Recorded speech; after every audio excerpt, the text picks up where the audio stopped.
I don't really remember anything about the Beatle days. It seems like a sort of, previous incarnation when I think about it. George Harrison, the quiet Beatle. Gentle, spiritual, always searching for peace. At least, that's the image the world remembers. But behind that calm stare, a storm was brewing. A rage so deep it never healed. And here's the shocking part. The man George resented most wasn't an enemy. It wasn't some critic. It wasn't the press. It was one of his own brothers in music. Stay tuned, because once you know the truth, you'll never see the Beatles the same way again. At the start, George Harrison wasn't the quiet Beatle. He was the kid tagging along, the youngest, the apprentice, watching, learning, waiting for a chance to prove himself. John Lennon, to George, he was a rebel god. Sharp tongue, sharp mind. The kind of older boy you desperately wanted to impress, even when he was cruel. Paul McCartney, different energy, charming, confident. The musical prodigy who seemed to know every chord, every harmony. For teenage George, Paul was like an older brother with a golden aura. Picture it. Liverpool, mid-1950s. 2 kids on a rickety bus, battered guitars on their laps, passing chords back and forth, dreaming about escaping the gray streets and finding a future in sound. That was George's world. That was his church. And when Paul smiled at him after a good chord change, it felt like a blessing. For George, Paul's approval wasn't just encouragement. It was validation. It was proof he belonged. But here's the tragedy. That admiration, that need for acceptance, it planted the seed of a bond that would later turn poisonous. Because when the band rose to heights no one could imagine, the very man George once idolized would become the one he couldn't forgive. As Beatlemania exploded, the spotlight narrowed, and it didn't land on George. The cameras wanted John's wit. They wanted Paul's charm. 2 frontmen, 2 songwriters. The Lennon-McCartney machine. Magazines plastered their faces everywhere. Reporters hung on their every word. Fans screamed their names until their voices cracked. And George, he was the quiet one. To the world it sounded cute, harmless, even endearing. But to George, that label was a prison. He wasn't quiet because he had nothing to say. He was quiet because no one gave him the space to speak. Every time he tried, he was drowned out by sharper tongues, bigger egos, louder voices. To the press, it was John and Paul who mattered. To the fans, it was John and Paul who shined. And inside the studio, it was John and Paul who decided what counted as a Beatles song. Meanwhile, George was burning. Songs piled up inside him, melodies that rivaled Lennon and McCartney, lyrics filled with longing, depth, and truth. But when he brought them forward, the reaction was cold, dismissive, sometimes even cruel. Paul brushed them off like side projects. John made cutting jokes, moving on to his own ideas. The message was clear. George was an afterthought. And the irony? The world thought the Beatles were 4 equals. But behind closed doors, George was learning the brutal truth. He was the third wheel in the biggest partnership in music history. On album after album, George was rationed. 2 songs, maybe 3 if he was lucky. Think about that. A Beatle, a songwriter bursting with ideas, and he's treated like a guest on his own band's records. Meanwhile, John and Paul were unstoppable. Every new album was another showcase of their experiments. Dozens of tracks. Endless space to play, to polish, to push boundaries. They were the headline act. George was the side note. And the numbers told the story. The Beatles' catalog wasn't balanced. It was dominated. A wall of Lennon-McCartney songs, with George's work tucked awkwardly between, like filler nobody asked for. But the wound wasn't just in the numbers, it was in the attitude. Paul, the perfectionist, would obsess for days over his own songs. Hours spent on bass lines, dozens of takes to get a vocal just right.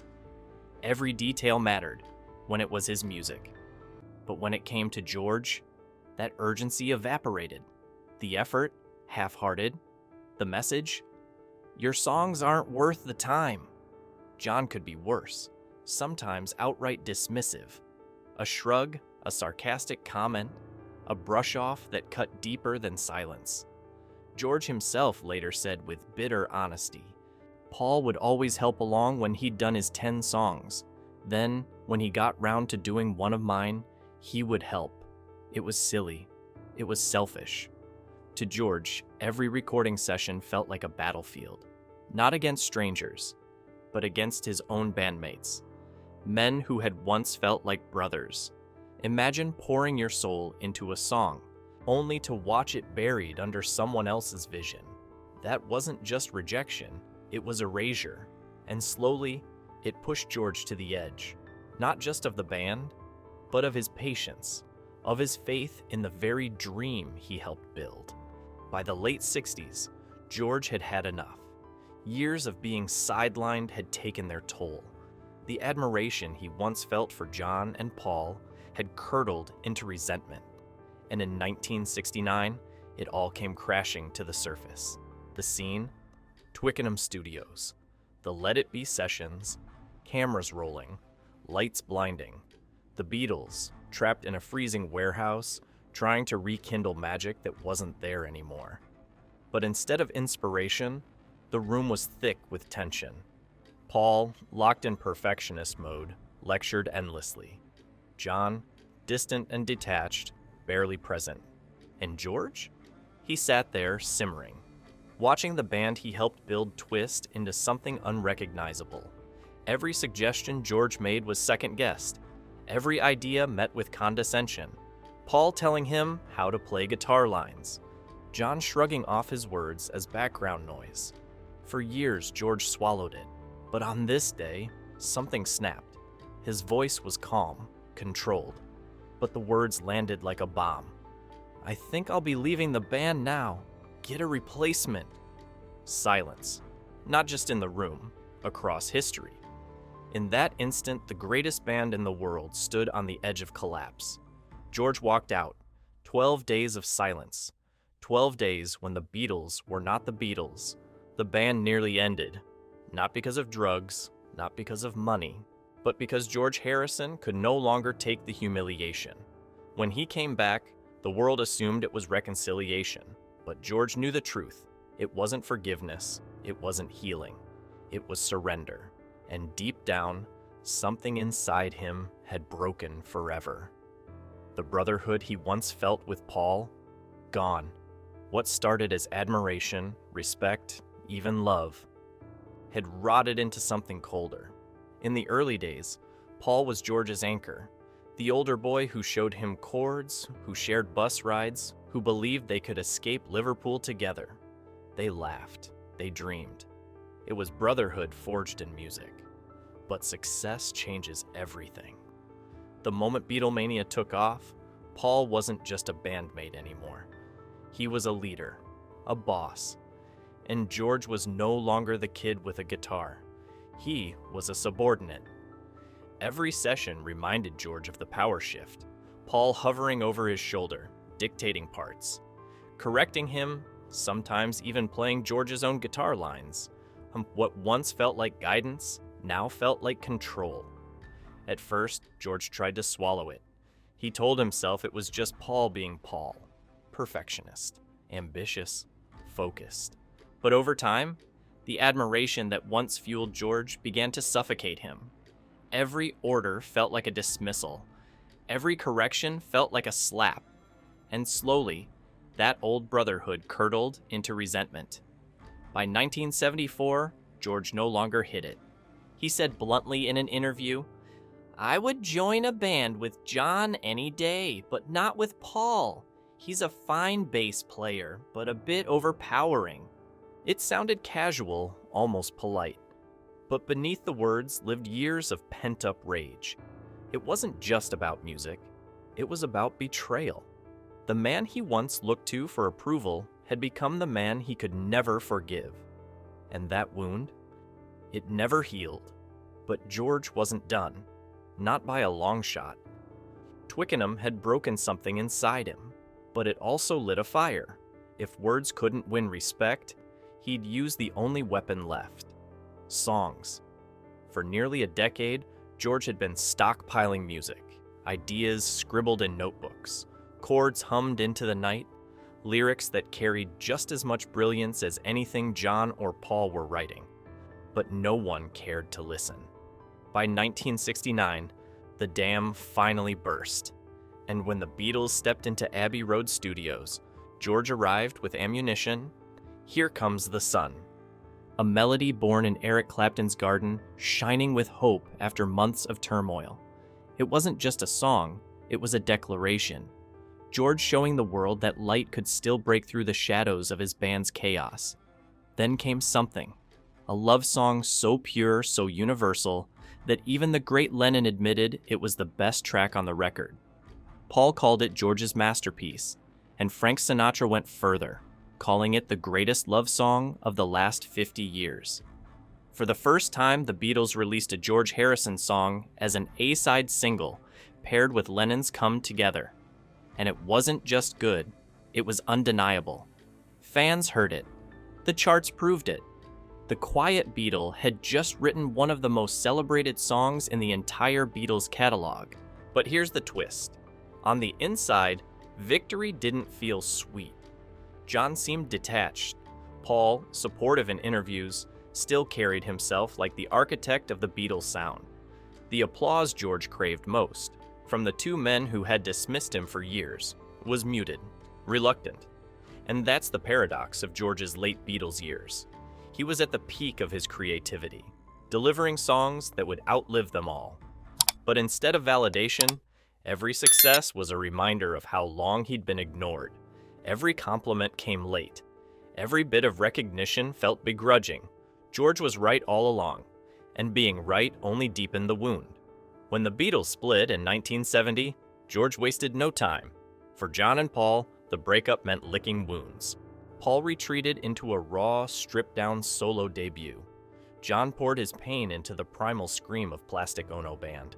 Both were cautious, hesitant, testing the waters as solo artists. But George detonated.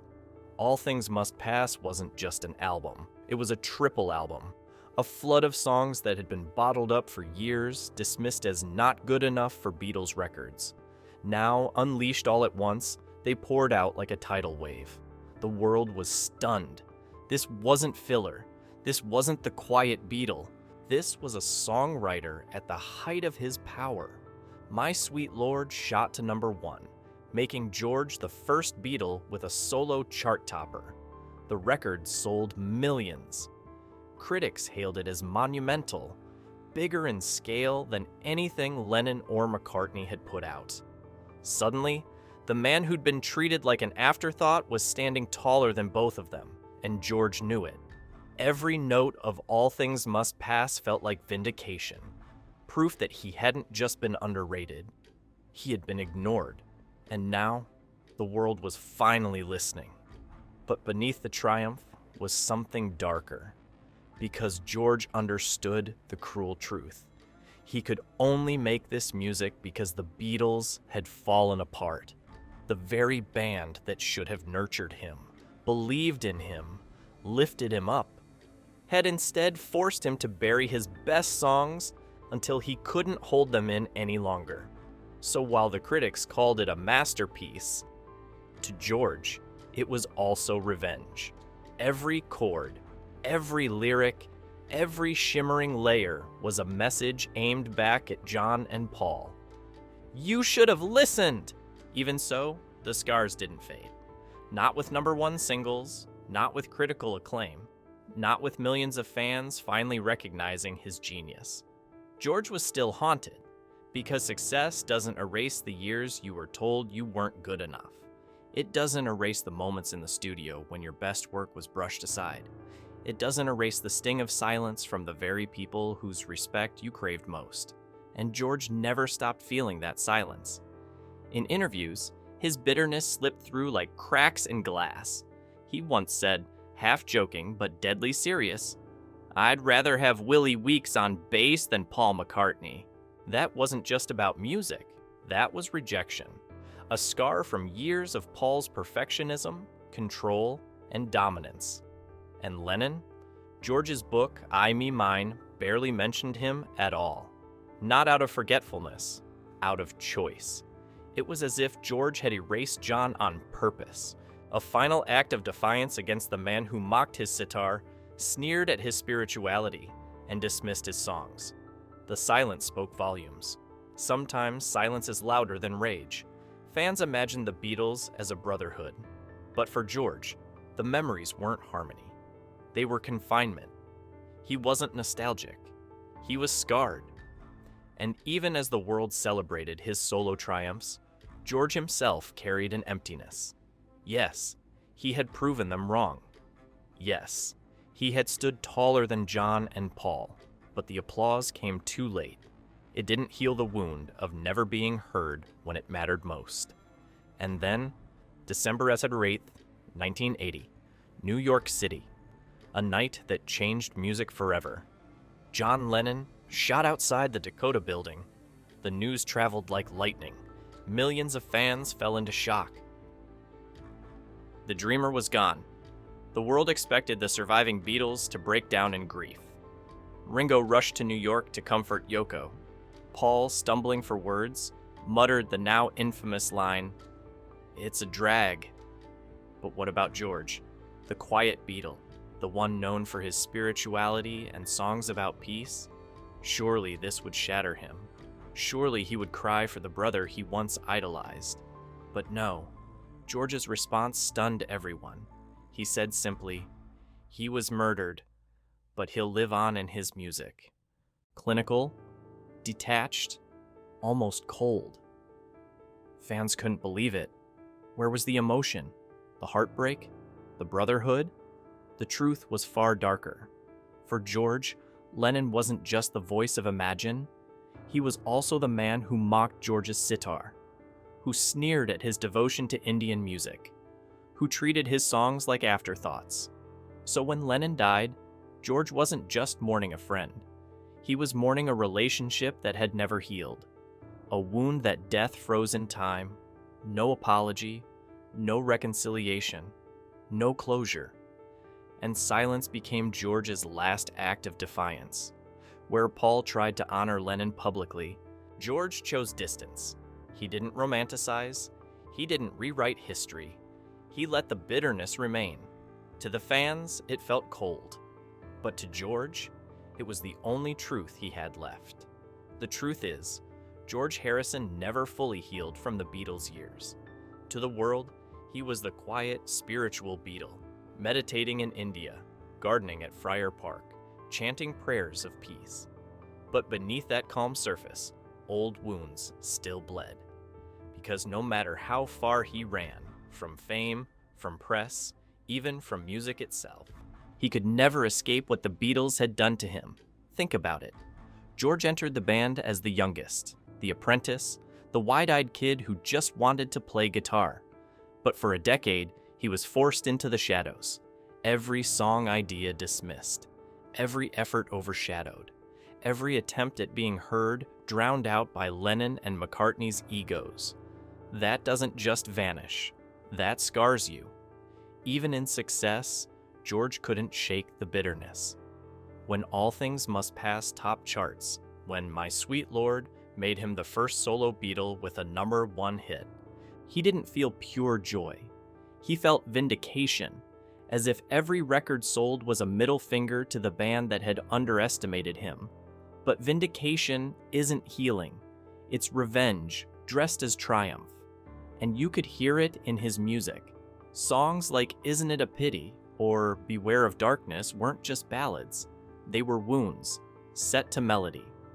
They were the sound of a man still carrying the weight of being ignored. Friends noticed it too.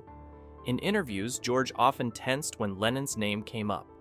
He avoided direct talk about Paul. Instead, he'd drift into philosophy, karma, destiny, the fleeting nature of life. It wasn't wisdom, it was a shield. Because facing the raw truth hurt too much. And when John Lennon was killed in 1980, the chance for reconciliation vanished forever. The bitterness had nowhere left to go. No conversation, no apology, no closure, only silence. In the 1990s, George withdrew even further. While Paul tried to cement his legacy, while Ringo found new joy on the road, George retreated into his garden at Friar Park. The man who had once fought hardest to be heard chose to disappear. And yet, even in that silence, the past followed him. A violent home invasion in 1999 nearly took his life. A brutal reminder of mortality. And just 2 years later, cancer did what nothing else could. It silenced him forever. George Harrison died in 2001 at just 58. The world mourned the quiet Beatle, the spiritual seeker, the gentle soul. But the real story? George never truly found peace. Not with Lennon, not with McCartney, and not with the Beatles. Because some scars are too deep for even time or music to heal. Here's the tragedy. George Harrison's greatest music, the songs we celebrate today, were born out of pain. Think about it. Isn't it a pity? Beware of darkness. All things must pass. These weren't just songs. They were open wounds, set to melody. Every lyric carried the echo of being ignored, dismissed, and overshadowed. And yet, that pain gave the world beauty. Without the rejection, without the bitterness, would George have ever written such masterpieces? It's a haunting question. His spirituality was the same story.